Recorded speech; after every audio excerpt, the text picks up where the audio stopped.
અન્ય સમાચારને લઈને વાત કરીએ તો ઇકોઝોનના વિરોધમાં જૂનાગઢના બાલછેલ ખાતે ખેડૂતોએ જંગી સભા સંબોધી છે। જંગી સભા મળી હતી।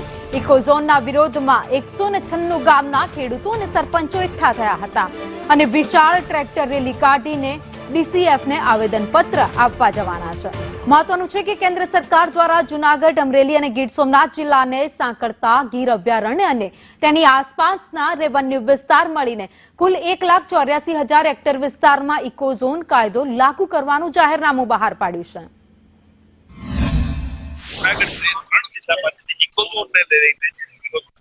વિરોધનો વંટોળ ચાલુ છે ત્યારે આજે બાલછેલમાં જે છે તે મોટી સભા યોજાય છે। ખેડૂતોની સંખ્યા 3 જિલ્લાના જે ખેડૂતો અહીંયા ઉપસ્થિત છે, 196 ગામના આગેવાનો, ખેડૂતો અને સરપંચો અહીં ઉપસ્થિત છે। ઉપરાંતના રાજકીય આગેવાનો પણ અહીં હાજર રહ્યા છે। ખાસ કરીને ઇકોઝોન નાબૂદ કરવામાં આવે તે માટેની તમામ લોકો દ્વારા માંગણી કરવામાં આવી રહી છે અને ઇકોઝોનથી જે ગેરફાયદાઓ થશે તેને લઈને ખેડૂતોને જો મુશ્કેલી પડશે તેને લઈને પણ તેને ચર્ચા કરવામાં આવી રહી છે। ઉપરાંત અનેક યોજનાઓને આજે શાસનના ડીસીએમ છે તેને જે છે તે આવેદનપત્ર આપવામાં આવશે અને ઇકોઝોન નાબૂદ કરવા માટેની આગામી રણનીતિ શું છે તે અંગેની પણ ચર્ચા કરવામાં આવશે।